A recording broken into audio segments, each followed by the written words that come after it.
Welcome to According to Sam, folks. My name is Sam Winchester, and the host of According to Sam Podcast. If you're listening to According to Sam and you um, were one of my regular listeners before I took a break in June, welcome back.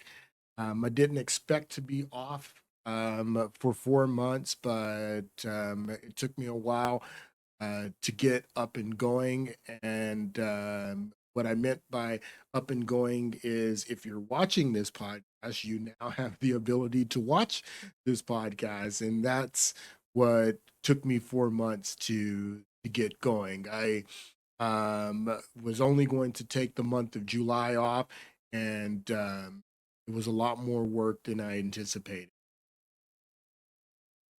First of all, buy new equipment, camera, computer, lights, microphone, software, and get that. It was a lot more work, getting a video podcast up and going than just putting a microphone in front of your face and recording and putting it on your RSS feed. You're still going to be able to listen on any of those podcast platforms that are done through RSS. I'll still be putting podcast out, or um, an audio version of the video podcast that I'm doing. But if you really want to get everything that the podcast has to offer moving forward, you're going to probably want to watch the podcast from time to time, especially if you are, driving and you hear something and you're like, wow, I'm gonna have to tune in and watch that later when I'm home.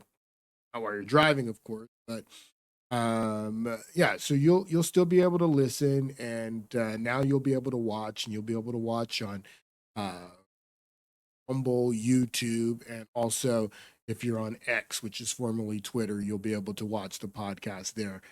Not quite sure how often I'm going to be doing the podcast, but I put a lot of work in putting this studio together. So it's probably going to be more than one podcast a week.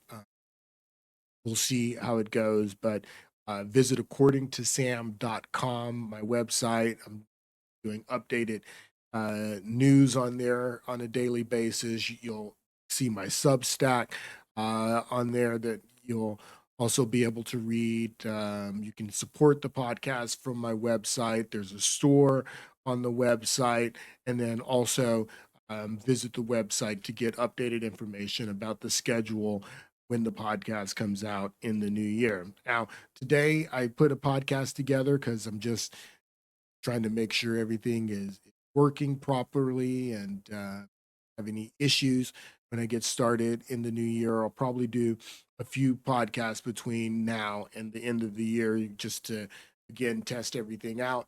But I'll be back regularly with a regular scheduled podcast in the new year. But I do have a podcast for you today that I put a lot of stuff that I've put together today, and it's going to be entertaining as my show usually is. So let's get right into it.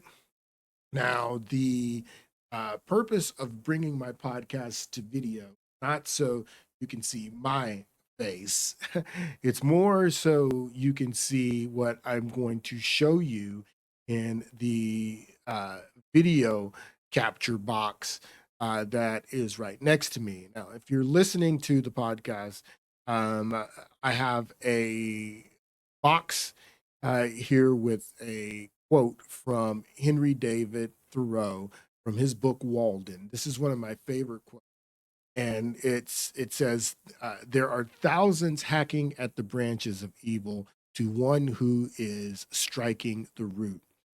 And if you think about this Henry David Thoreau quote while looking at a tree and with its roots in the ground, um, you can kind of visualize what Thoreau is talking about.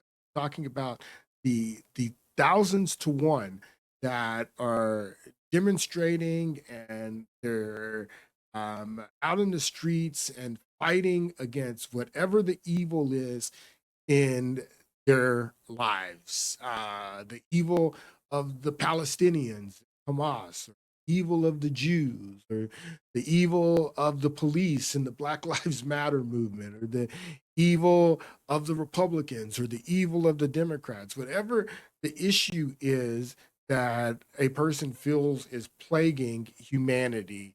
Henry David Thoreau says that for every thousand that are striking at the branches, there's only one that is striking at the roots. Now, if you know anything about life, you know that unless you destroy the roots of a tree, you can cut all the branches off.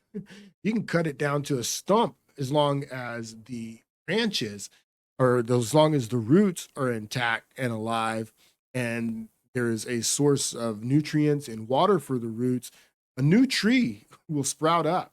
And that's the way evil is. A new evil will sprout up as long as the roots are intact and um, and they're nurtured. It doesn't matter if you chop at the branches of evil and the leaves of evil if you never get to the roots.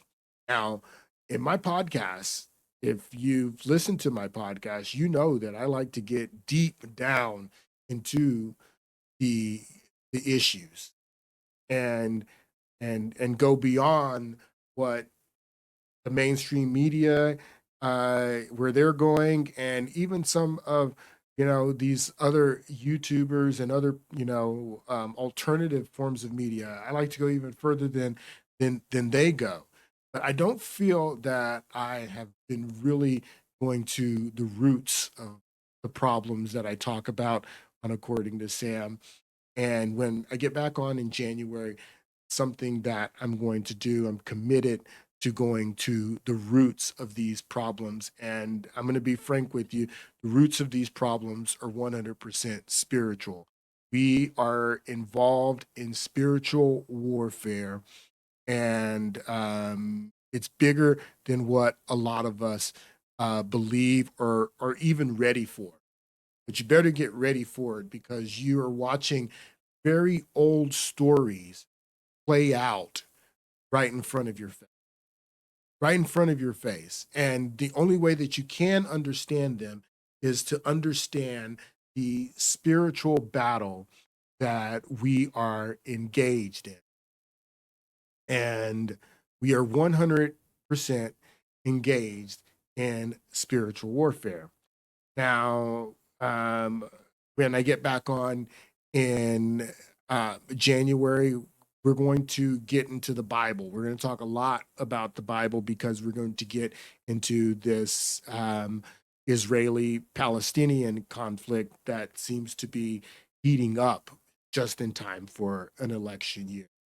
And any event can set this thing off to get, I mean, what Hamas is trying to do, they want to get other Muslim nations involved into this. And who knows what some of these Sunni groups that are supported by Iran, what they could do to escalate things. And then we're in Iran, but the only way that you can understand what's going on there in this conflict, understand the history, and to do that, we're going to have to get into the Bible and get deep into the Bible to understand what is going on.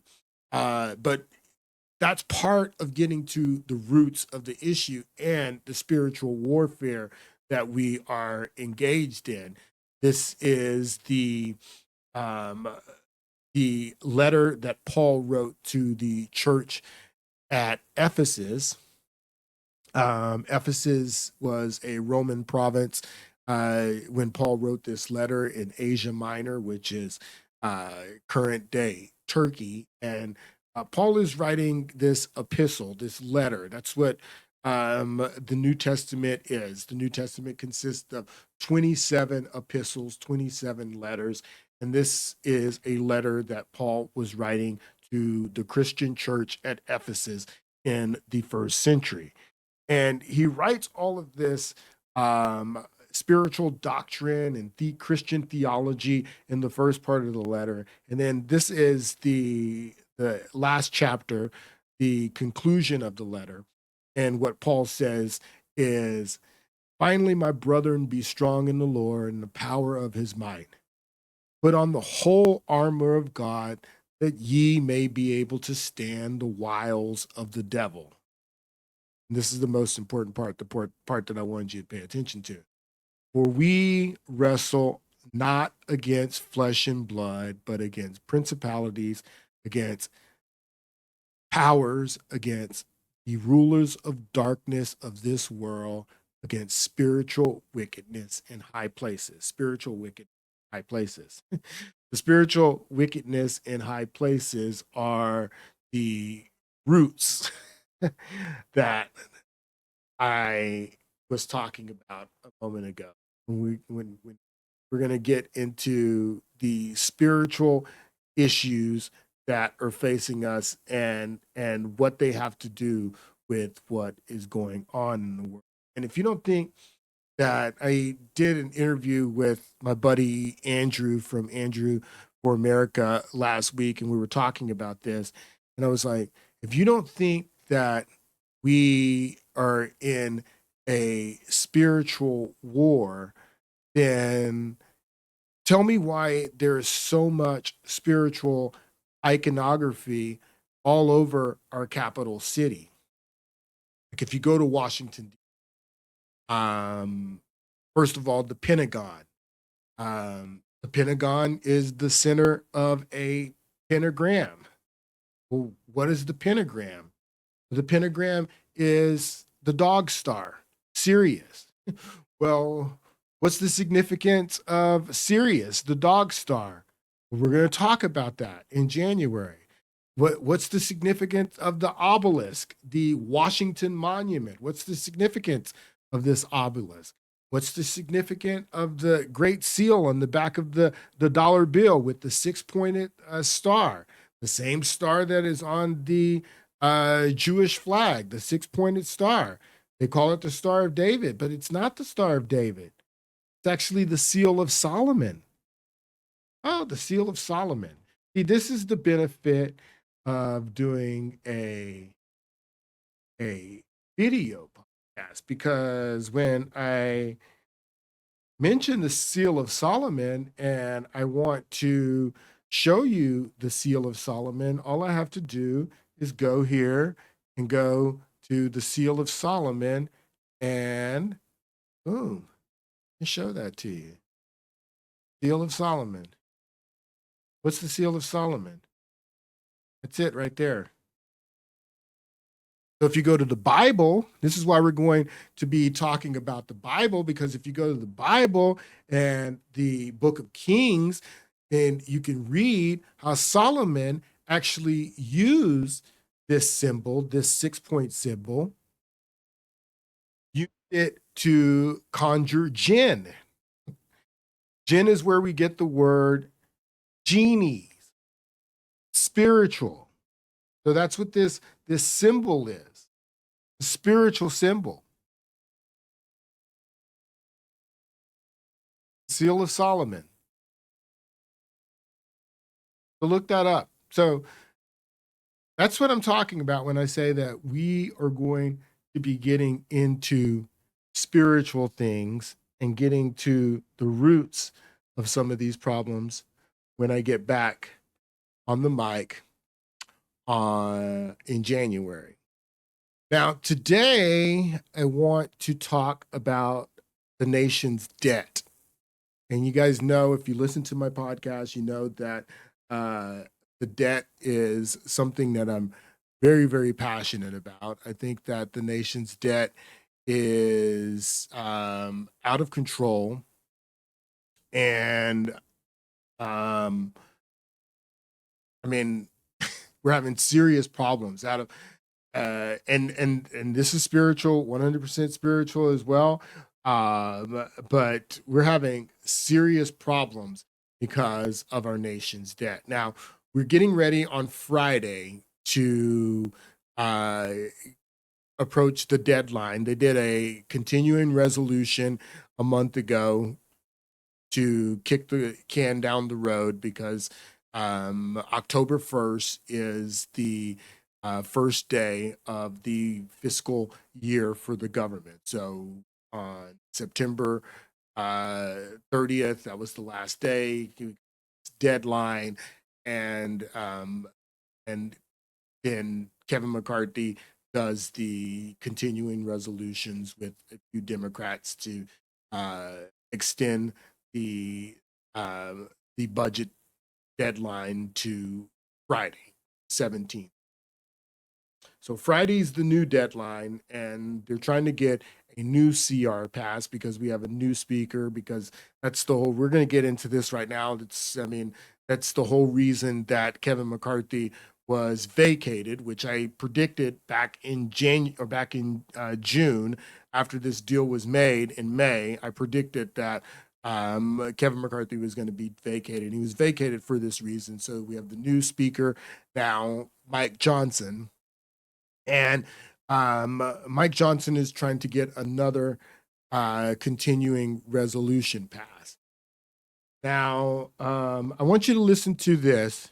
So listen to this. The deficit. Hold on. So this is Bill Maher, and this is Bill Maher 2 weeks ago, and they're talking. He raises this question about the debt. And I want you to listen to this conversation. He's got Fareed Zakari and this guy Ian, I forget, Ian Brimmer are his guests. All right, so we're gonna listen to Bill Maher. $2 trillion. All right, here we go.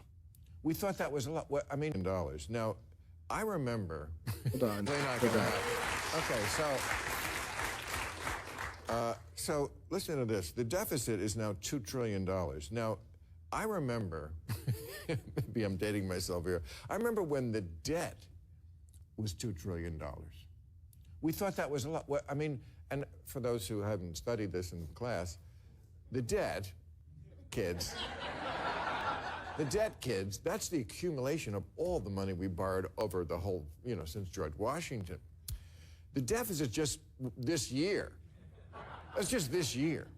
So that's the whole reason that I'm doing this podcast, to see how things work. And I had no idea that that I'm playing this through the website for HBO Max, and it's not allowing me to play the video part. And that's the whole reason I'm on video, because I want to show the video part.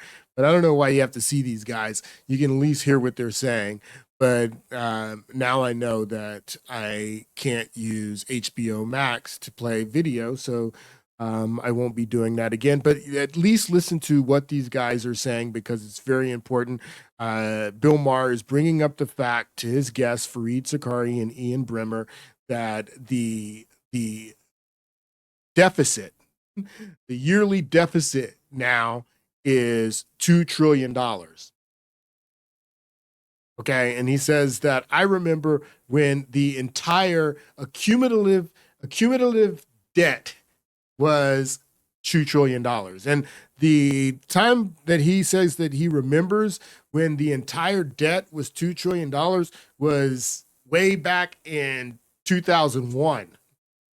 That's when the entire debt was $2 trillion, a little bit over $2 trillion in 2001. So when he says, I remember when the entire debt was $2 trillion, that was 2001. So in 23 years, we've added, take a look here, got it right here. That I can show you. We've added $30 trillion in 23 years. 22 years, $30 trillion, more than $30 trillion.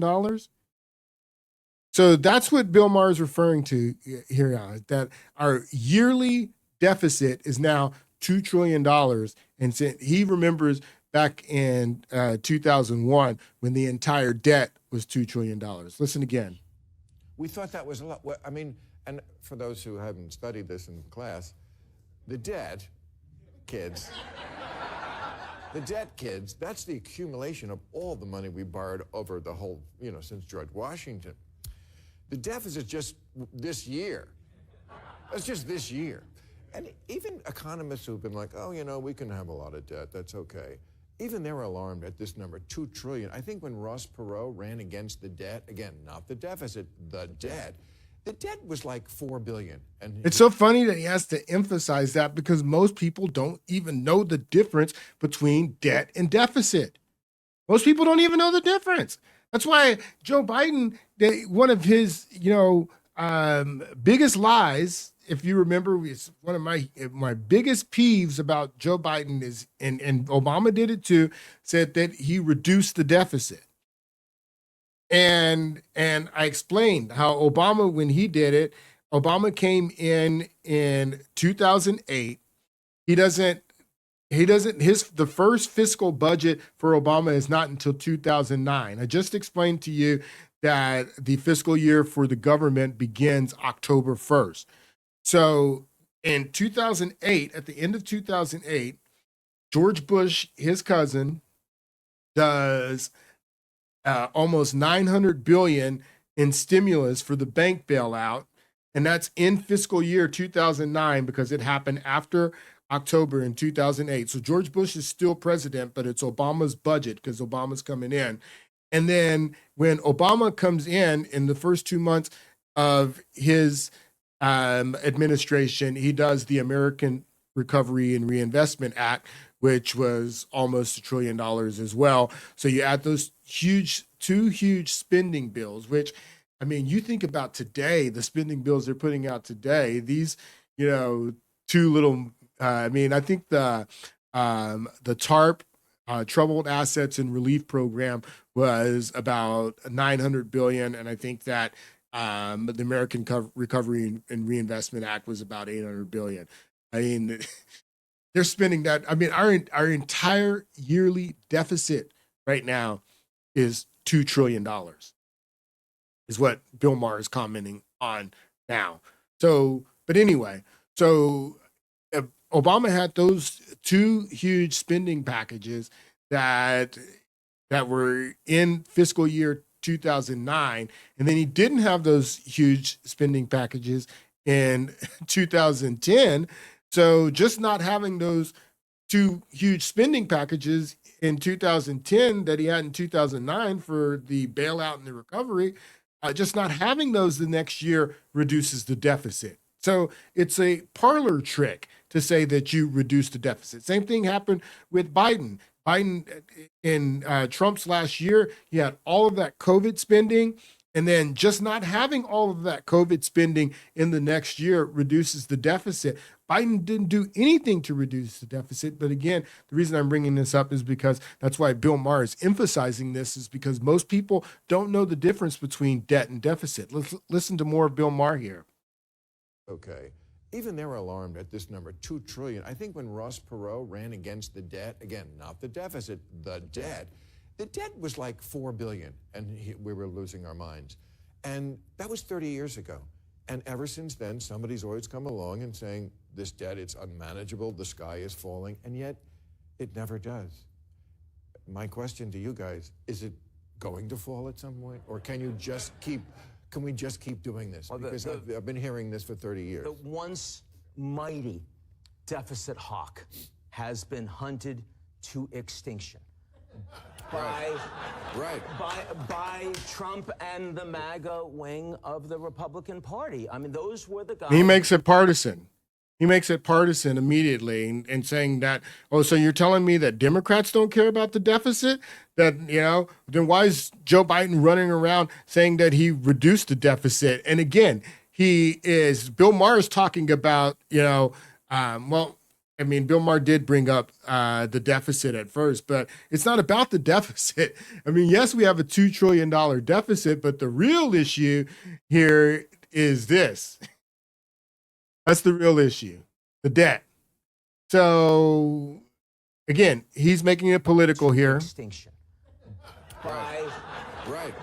by Trump and the MAGA wing of the Republican Party. I mean, those were the guys that used to care about the debt, and that is gone. Totally gone. So, I mean, the big thing we're Totally wondering gone. about now is in the next administration, whoever's running it, are the Trump tax reductions actually going to be extended, or are they going to be ended? But I mean, no one is talking about reducing the debt. I mean, It's not true. And we don't have to, in the sense that right now, at least, the United States economy is still basically 25% of global GDP, like it was when the Soviet Union collapsed, and the dollar is still roughly at the same global level. That's what I'm saying. It doesn't seem to hurt us. It doesn't matter. The problem is the debt, the interest on the debt. Yes. is now getting to the point where it's about the same as the Pentagon budget. It's higher. So the interest on the debt, he's going to read it right here. It's $879 billion a year that we're just paying to. Actually, that's not true, Bill. The interest on the debt, as you can see right now, has just surpassed $1 trillion yearly. So we have $2 trillion deficit, and the interest on the debt is $1 trillion. Of that $2 trillion is interest. Interest. And that doesn't even include Medicare, Medicaid, and Social Security and the other unfunded liabilities. Didn't even include that. Talking about $2 trillion deficit, and $1 trillion of that is interest. And these guys are having a conversation about if this matters or not. Listen more. Is the debt, the interest on the debt. Yes. is now getting to the point where it's about the same as the Pentagon budget. It's higher. It's $879 billion a year that we're just paying to banks to service the debt. And that crowds out all the spending you need to do. Yeah. But this is one of those cases where it's not about broken politics. It's not about Washington. Let's be honest. The American people are really the villains. Absolutely. Americans have decided that they love Republican levels of taxation and Democratic levels of spending. So raising taxes is what Fareed Zakaria is advocating for, as many of them are. We are in a hole, so they are going to raise taxes on everyone, and we're getting ready to get into that. But that's why in the American Recovery Reinvestment Act, that they are trying to hire 87,000 new IRS agents, because when you're in a hole like we're in a hole, they're going to be getting revenue out of the Americans and out of everyday Americans. You think that they're just going after billionaires? As I'm getting ready to show you, nothing could be more ridiculous than the fact that you think that they're hiring 87,000 new IRS agents over 10 years. They want you to say that, over 10 years. Like that matters. 87,000 new IRS agents, and they're only going after billionaires. You're crazy. So I wanted to show more of that, but since I couldn't show the clip, and HBO is blocking me from showing that, I'm going to have to figure out a way to show, if I ever show clips from HBO again, not going to be able to use that source. But let's talk more about this debt. That's what our debt is right now. Just under $34 trillion is where we're pacing. And the interesting thing about that is that the nation hit $33 trillion. Look at the date here. September 19. That was when we passed the milestone of $33 trillion, late September. So you got late September, you got October, and now we're in November, and we are already approaching 34 trillion. We're going to spend $1 trillion in a matter of 8 weeks. Is that sustainable? And these guys on Bill Maher's show are having the debate about if this matters and how great the economy is. Yes, this matters. This matters a lot, and it's affecting every area of our economy. This is what is driving the inflation right here. This. And if you are listening to the podcast, it's probably not that great because, like I said, this podcast is going to be geared towards the video now. But if you're listening, I'm showing the debt clock, and I'm showing how much debt we have racked up. Like Bill Maher says, he remembers when the entire national debt was $2 trillion. Like I said, that was 2001. In 22 years, this is how much debt we've racked up. In 1 month, or in 2 months, $1 trillion is what we're going to have spent. The amount of money that we've spent on interest. But 1 month? How do we go from 33 trillion to 34 trillion? Almost 30, it'll be 34 trillion in the middle part of next month. And that's 8-9 weeks. How do we spend $1 trillion in 8 or 9 weeks? A big deal. Look at this. United States recorded a government debt to GDP. Our debt to GDP is 129%. 129% debt to GDP. That's for 2022. The government is expected, our debt to GDP for next year, because we're in 2023 now, so they're not going to, they won't tell us what the debt to GDP is for 2023 until the year is up. But for 2022, it was 129% debt to GDP. They're projecting that it's going to be 133% in the year 2023. Let me show you what that looks like here. You look at this chart, you can see that debt to GDP in 2014 was 102%. And go here to 2018, debt to GDP, 105, 107. 2020, debt to GDP. So look at this. Look at the track that we're on. 128, down a little bit at the end of the year. 2022, 129. A big deal. And you can't say that that's not a big deal. This was back in August. Jerome Powell said that the inflation is way too high, still too high. So he's prepared to raise rates again, is what he says back in August. But he didn't raise rates 2 weeks ago. 2 weeks ago, he came out and he kept rates where they were, but left the door open that we may have to raise rates again if you don't tackle the inflation. Because the economy's good, adding jobs, everything's booming. But inflation is still a problem, what Jerome Powell.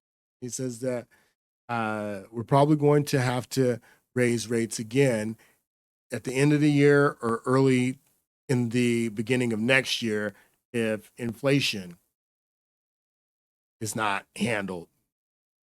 But how's inflation going to be handled when you're spending $1 trillion every 8 weeks? Are we going to be spending $1 trillion every 8 weeks? Because if that's the case, then they're definitely going to raise rates again, not only in the beginning of next year, several times next year. Who knows where rates can go? Because the inflation is the reason that we have the rates that we have. And the reason that we have the inflation because of this. It's because of the debt. Now, how in the world did we spend $1 trillion in 8 weeks?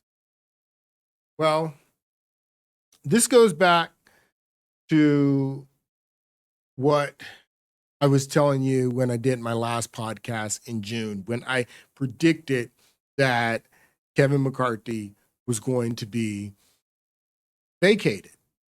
And I played the clip about how members of the Freedom Caucus, not only Matt Gaetz, there was several other members of the Freedom Caucus, Byron Donalds, and they were all upset back in May because of the deal that Kevin McCarthy had made with Joe Biden. Kevin McCarthy, this was during the debt ceiling debate when we were approaching the debt ceiling. And Kevin McCarthy goes into the Oval Office with Joe Biden, and Joe Biden cleans his clock. Now, you say what you want about Sleepy Joe and whatever. Joe Biden spent 30 years in the United States Senate working on budget issues. That's one thing that he understands. And it was foolish of Kevin McCarthy to go into the Oval Office by himself without any other Republicans or any other members of the caucus and negotiate this deal with Joe Biden. But that's what he did. And then he comes out and says, we have this debt ceiling deal, and he wants the Republicans to vote on it. And the Freedom Caucus members came out and said, we're not voting on it, and we don't think that anyone should vote on it. And they threatened to vacate Kevin McCarthy at this time. Now, that deal was made back in May, and I did my last podcast in June, but over those last few weeks in June, I was telling you that Kevin McCarthy's getting ready to get nuked, getting ready to get vacated. And that's exactly what happened to Kevin McCarthy in October. And the reason that happened in October is because back in May, when they made the debt ceiling debate, they said that they were going to do all 14 appropriations before the end of the fiscal year, which is, again, September 30th is the end of the government's fiscal year. And they made that deal that all 14 appropriations were going to be done. They were not done before the end of September. And you remember we were getting down to that deadline. And then Kevin McCarthy does a deal with Democrats to do the short-term CR. And the deadline for that short-term CR is on Friday. Now, when Kevin McCarthy does this CR in October or in September, that's when Matt Gaetz and the other members of the Freedom Caucus, they get pissed off because they're like, you did this deal by yourself back in May with Joe Biden. He cleans your clock. And then we're supposed to get all these appropriations done before the deadline in September, and you don't get that done. And now you're going to do another CR. And this is the plan that they have done over and over again. They push it down to the holidays. And we're on this deadline like we are right now. It's the week before Thanksgiving, and we have this deadline, and then they force you to do another CR probably for another month, and then they come with this huge omnibus. They've done it over and over again. Matt Gaetz said, I'm sick of it. He votes to vacate McCarthy. McCarthy's out, and now we have Mike Johnson in. And he's the one dealing with this deadline. They're trying to push a new CR, continuing resolution, over now.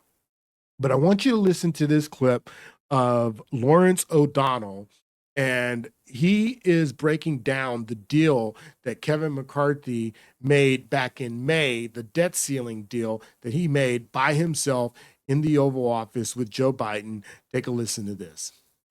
Well, if you're wondering who won the debt ceiling deal, the proof is in the vote in the House of Representatives. The total vote was 314 in favor, 117 opposed. 165 Democrats voted for it. 149 Republicans voted for it. 71 Republicans voted against it, and only 46 Democrats voted against it. More Democrats supported this bill than Republicans because this was a win for Democrats. That's what it was. The House of Representatives voted not just to raise the debt ceiling, but to actually eliminate the debt ceiling for 2 years, for the rest of President Biden's first term, for the rest of this congressional term. The Democrats will not have to face the debt ceiling again before they face another election. So understand that that's part of the deal that Kevin McCarthy made with Joe Biden back in May, that they eliminated the debt ceiling. That's how you spend $1 trillion in 8 weeks, 9 weeks. That's how you do that, because there is no debt ceiling right now. They could spend $1 trillion in 8 weeks, 9 weeks. They could spend $2 trillion. They could spend $4 trillion next year. It doesn't matter because there's no debt ceiling at all. That's the deal that Kevin McCarthy made by himself with Joe Biden back in May. This is the reason Kevin McCarthy was nuked, and this is the reason that he should have been nuked, is because he went into the Oval Office with Joe Biden and got his clocked clean. And there is no debt ceiling right now. They can spend whatever they want, and we have just spent $1 trillion in 8 weeks. Listen to more of Lawrence O'Donnell here. Actually eliminate the debt ceiling for 2 years, for the rest of President Biden's first term, for the rest of this congressional term. The Democrats will not have to face the debt ceiling again before they face another election. This was not an easy thing to achieve. The Republicans could have insisted on only a 6-month extension on the debt ceiling, 1 year, so that they could come back 1 year from now and pound Joe Biden again in a negotiation like this. But Kevin McCarthy gave up because Kevin McCarthy did not want to come back to that room.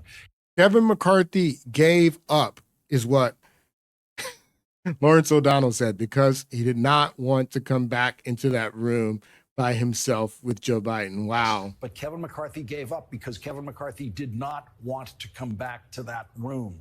Kevin McCarthy did not want to be in another highly pressurized debt ceiling negotiation again. And so Kevin McCarthy gave President Biden 2 full years on the debt ceiling.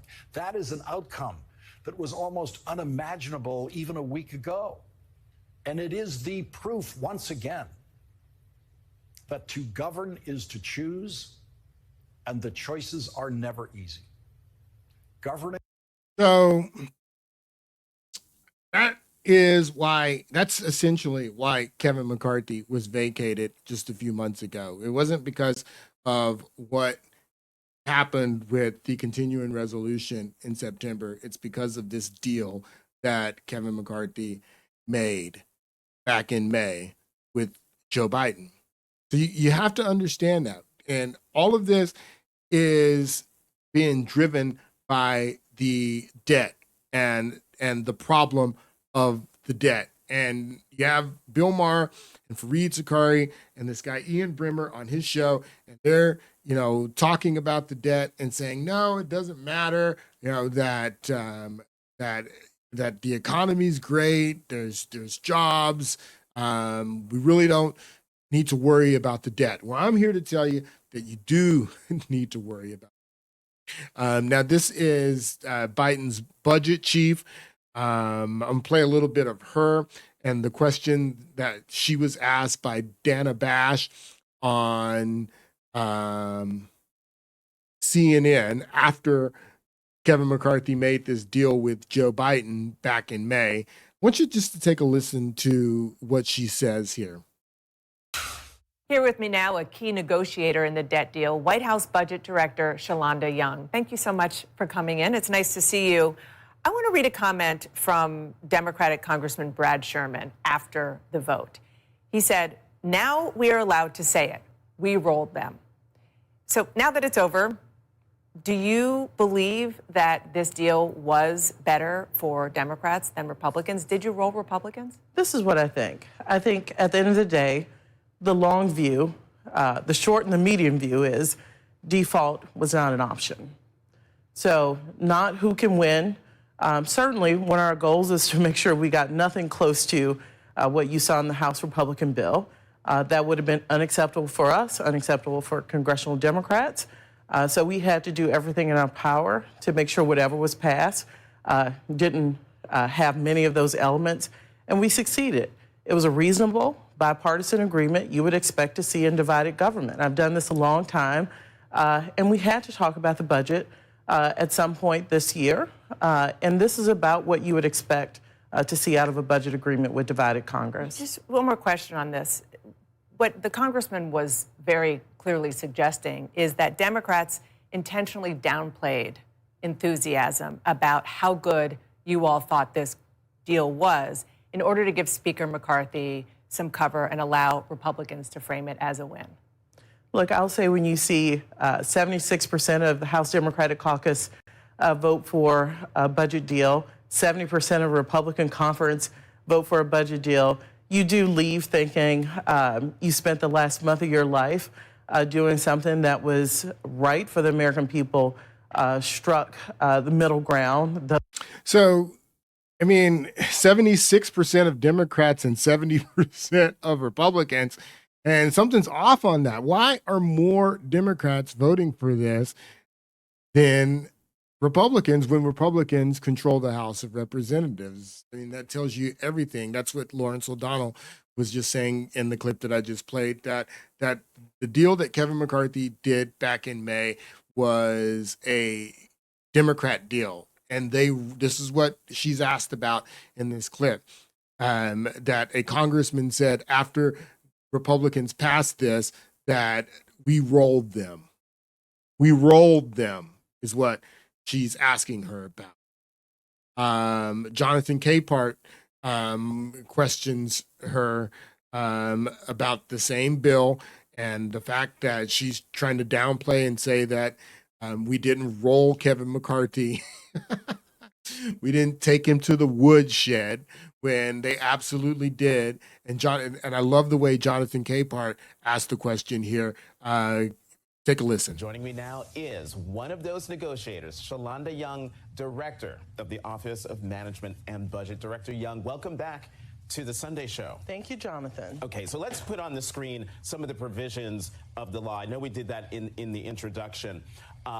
Imposes new caps on federal spending for 2 years, restarts the federal student loan repayments, imposes new work requirements for food stamps, cuts $1.8 billion in IRS funding, rescinds $30 billion in unspent COVID funds. Now that the president and the speaker both said they didn't get everything they wanted, what didn't the White House get?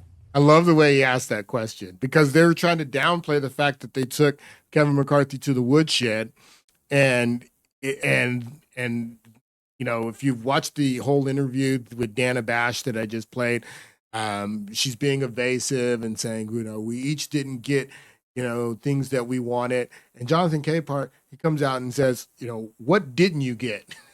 You guys got everything you wanted. Republicans didn't get border security. They didn't get, you know, spending cuts. They didn't get a single thing for extending the debt limit to infinity for 2 years. There's no debt limit for 2 years. Republicans didn't get any of the stuff they wanted. What didn't you get is what Jonathan Capehart asked her here. And take a listen to what she says. Look, we always said if you have a true budget discussion, if you want to really deal with deficits in this country, you got to talk about revenues. Tax cut, tax hikes. That's what she's talking about. Revenue. Tax hikes. If you want to really deal with deficits in this country, you got to talk about revenues. We brought it up over and over with Republicans. We're not going to give up on this. Real deficit and debt reduction comes from asking those at the very top to pay their fair share. Now, those at the very top, who are these people at the very top? that she's referring to. At the very top, look here. Ready? Look at this. This is CBO, Congressional Budget Office. Now, 2 years ago, or a year ago, Democrats passed the Inflation Reduction Act all by themselves. Not a single Republican voted for the Inflation Reduction Act a year ago.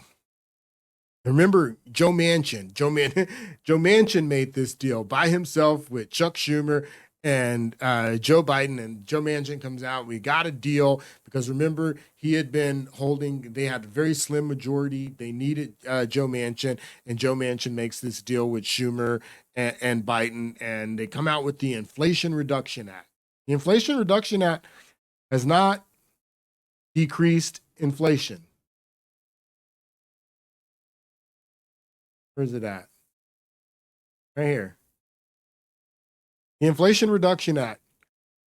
It's over a year into its implementation, and or a year since it's been passed.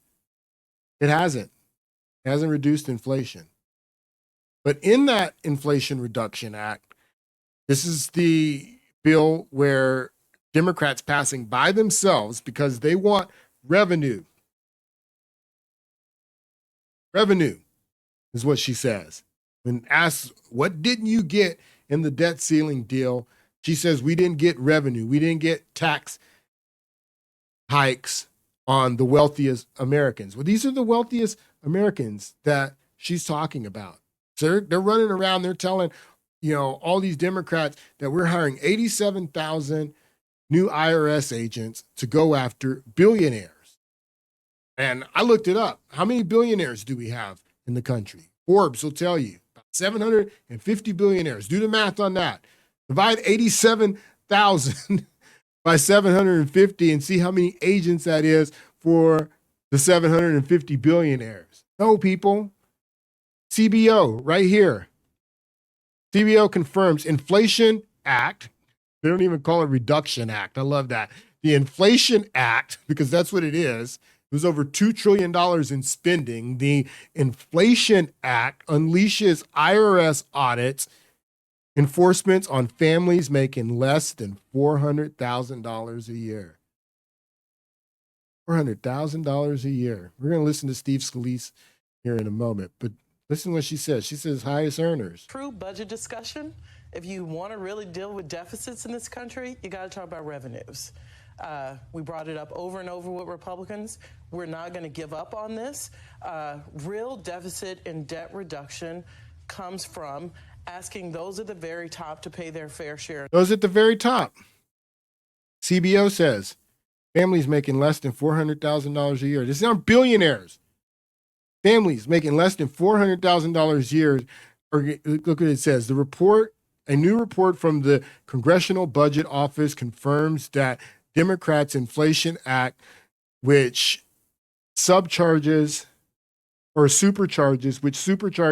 the IRS with 87,000 new agents, will lead to more audits and enforcement measures and higher taxes on families making less than $400,000. Highest earners. It says highest earners. So last week, Steve Scalise and Bill Clinton's former campaign manager, Stephanopoulos, on ABC get into a debate about this because since this war has broken out in Gaza and in Israel, the new Speaker of the House, Johnson, comes in and he says, I fully support funding Israel. So they pass a bipartisan bill in the House of Representatives last week. It was a surprise as heck that they passed it, and particularly getting a dozen so Democrats to vote on it. But they passed a $14 billion package to Israel, and they did so by taking money from the 87,000 new IRS agents that the Democrats that they hire in this Inflation Reduction Act bill. And the Senate is not going to pass it. Joe Biden has said that he was going to veto it, and they're saying that that's partisan. But the fact that you passed this Inflation Reduction Act without a single Republican vote, that's partisan in itself. The fact that you're hiring 87,000 new IRS agents without a single Republican vote, how's that not partisan? They're probably not going to give this aid to Israel now, because I don't know if they're going to be able to come to some agreement. The House has passed this $14 billion, but it comes out of the 87,000 new IRS agents. So Steve Scalise gets into this conversation with Stephanopoulos on ABC last weekend, and I want you to take a listen to a little bit of this. But as you know, this funding request that you've put through is dead on arrival in the Senate. You've tied the aid to Israel to cuts in IRS enforcement, which is designed to go after wealthy tax cheats. Why combine those two? Wealthy tax cheats. Listen to Stephanopoulos. Wealthy tax cheats. It's not wealthy tax cheats. The CBO says less than $400,000. Families that make less than $400,000 are who they're going to be going after, Stephanopoulos. To put clean funding for Israel on the floor of the House. Well, actually, even the CBO says that some of that money would be going after low and middle income families. But at the end of the day, we passed a bill that addressed two problems that our Defense Department talks about. One, we need to get aid to Israel, and we do. But when our generals come and testify before committees like Armed Services, they say our debt is our biggest national threat. No, that's either true or it's not true. If the generals are coming to the committees, the House committees, and saying that our national debt is our biggest national security threat, it's either true or it's not true. And if it's true, it's hugely significant, because you can go back to Bill Maher's conversation that he had last week with his guest asking, is it a big deal that our deficit is $2 trillion? Is it a big deal that interest on the debt is $1 trillion? Yes, it's a big deal, because according to Steve Scalise, the generals have been coming to their committees and telling them that the national debt is our biggest national security risk. That sounds like a big deal to me. Listen to more Steve Scalise here. The request that you've put through is dead on arrival in the Senate. You've tied the aid to Israel to cuts in IRS enforcement, which is designed to go after wealthy tax cheats. Why combine those two? Is the new speaker prepared to put clean funding for Israel on the floor of the House? Well, actually, even the CBO says that some of that money would be going after low and middle income families. But at the end of the day, we passed a bill that addressed two problems that our Defense Department talks about. One, we need to get aid to Israel, and we do.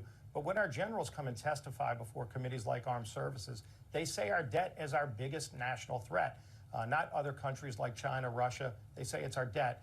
We addressed both in this bill, and we got a bipartisan vote, George, and I think that's important too. But let me just stop you. Let me just stop you right there. You say you addressed the debt. In fact, and you're the one who referenced the CBO. The CBO said that this proposal you put on the floor that you passed the House is actually going to increase the deficit, not reduce the debt. Well, only CBO would say reducing the size of government. Well, you just cited the CBO. That's their analysis. It's going to reduce it because you're taking away enforcement. But the CBO said it's going to actually hit people making under $400,000 a year with $4 billion in new taxes. That violates President Biden's own pledge, by the way, that he made to low-income families. Absolutely. He promised he wouldn't raise their taxes. CBO said it would be a $4 billion hit to those families. At the end of the day, we passed the bill to give the aid to Israel, and it was a bipartisan vote, and it's over in the Senate. If the Senate has an issue with the bill, they can take it up. If they send it to the president, I have no doubt the president would sign that bill, because that gives Israel the aid that they need, again, with a bipartisan vote out of the House. Congressman, I'm confused. You cite the CBO approvingly when they agree with the proposal, when they agree with your conclusions, and you dismiss them when they disagree? the CBO's been wrong on a number of fronts, and you can go look at how well that's documented. Well, the CBO is actually right on both of these, and I thought that this line of questioning and this back and forth was really interesting, because when the House proposed to take this $14 billion from the 87,000 IRS agents, the CBO said that this is going to increase the deficit. And they're going back and forth about, is the CBO right or is the CBO wrong? The CBO is right on both accounts. The CBO is right that the 87,000 IRS agents are going to be going after families making less than $400,000 a year. Families, quite frankly, making less than $100,000 a year. These 87,000 new IRS agents are going after everybody. They're going to go after everybody, because when you have debt like this, when you have $34 trillion, just under $34 trillion in debt, when you're spending $1 trillion in 8 weeks, 9 weeks, the only way to tackle that is there's two ways: austerity and raising taxes on everyone. And we're going to get both. We're going to get austerity, and everybody is getting their taxes raised. So get ready for that. But that's what Steve Scalise is talking about, and Stephanopoulos are talking about. The CBO is right that not funding these 87,000 IRS agents is going to raise the deficit, because these 87,000 IRS agents are going to be going out there squeezing Americans with audits and squeezing Americans by checking their Cash App and checking their Venmo transactions and going out, and they're going to be getting as much money as they can out of the American people, because that's the only way that you handle debt like that. That's the only way that you handle the debt that we have, is by austerity, cutting spending, and also raising taxes. All right, so I have some bugs to fix, quite a few. But this is pretty much going to be the look of the podcast, and probably do one or two more of these. We'll see before now and the end of the year. And then we are going to be doing a new schedule of podcasts beginning in the new year. So go to According2Sam.com, and you'll get information up there, updated information about when you can expect the new schedule. And I'll see you guys soon.